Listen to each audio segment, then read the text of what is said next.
Здравейте всички, ще играя Марио Zero. Аре, почваме, защото съм много нетърпелив. И да ви кажа, че Mario Zero версията е много по-страхотна от нормалната.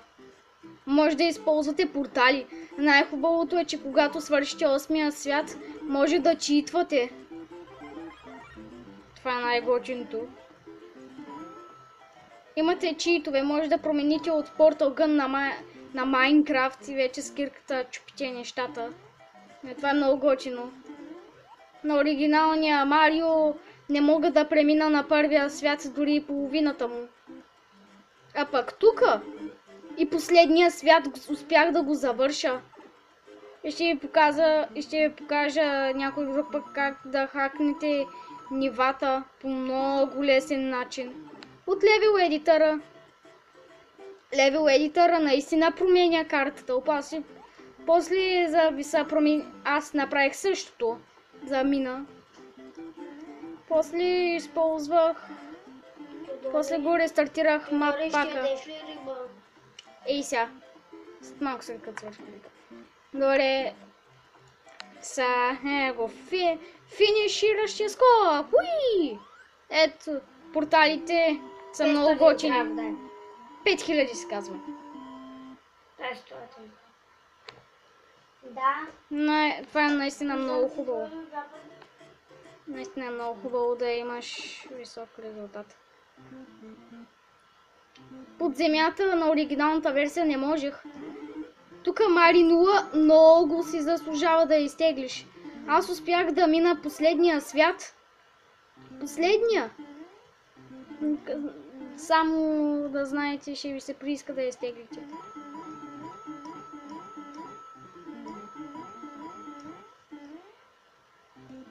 И за днеска смятам да мина първия свят. Ето, на недостъпни места, само с портала мога да се телепортирам. Наистина работи. Портал гъна е готин. Тука, вижте сега. Не мога да са по време мързя, правя дупка. Използвам порталите. Вижте. Лесно за използване. С лявото копче е синия портала, с дясното оранжевия портал.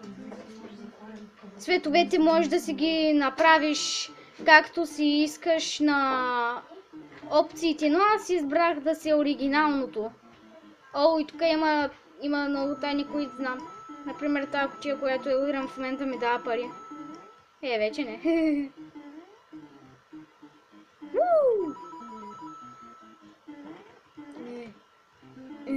Не мога да се кача, за жалост. Аре. Тук знаем тайна дупка с пари.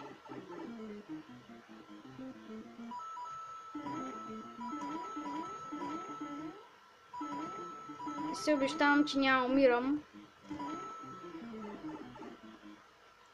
Защото до сега не съм умирал с тези читове. Как си... Както и да е. Вижте сега. Има още една причина, що са полезни порталите. Ето сега, ако сте нурка, ще телепортирам в дупката. Така. Тук пък ма мързи да скачам на тези неща, заради това направя с порталите. Хипер лесно е да ги използваш. Много ми допада бързата музика. Ляво, дясно. Стигате по-нагоре, което ви помага за повече точки. Когато ви свърши таймера, умирате. Заради това можете да си настроите и таймера. Както си искате.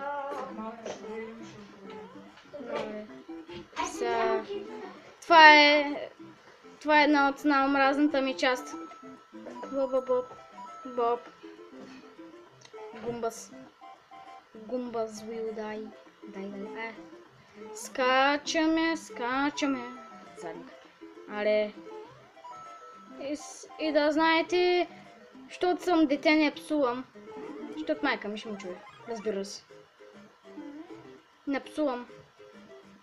Изрично като дете ми е забранено да псувам.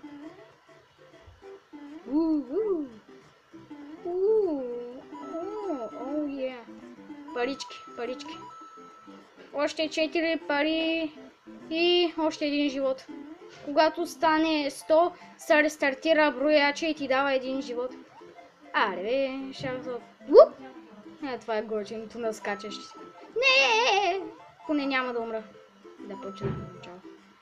Обичам чекпоинт. Тук има и чекпоинтове. Дето ви разрешават да отивате на... То като задържате Shift може да бягате. Аре! Най-голямото предизвикателство идва. Четвъртата част. Замъка на Баузър. Имат 8 негови замъка, само че това тук е само началото.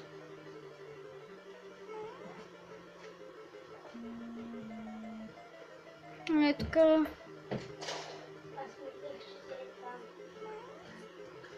Ето тук. Не мога да го прескоча. С порталите си прапът. Опа. Грешно копче. Да сме внимателни с огнените неща, че могат да ни отрепат тук.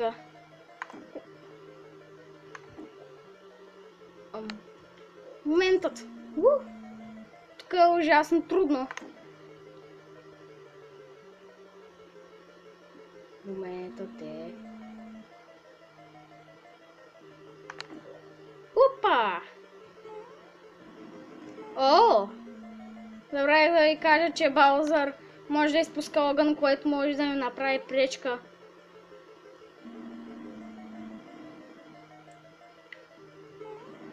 Няма лошо.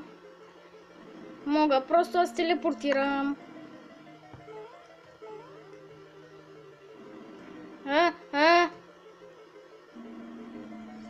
Чакайте. Забравил съм да изключа порталите по-рано.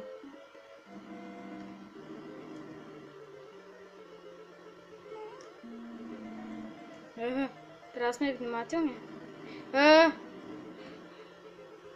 Той Баузър е ужасно труден.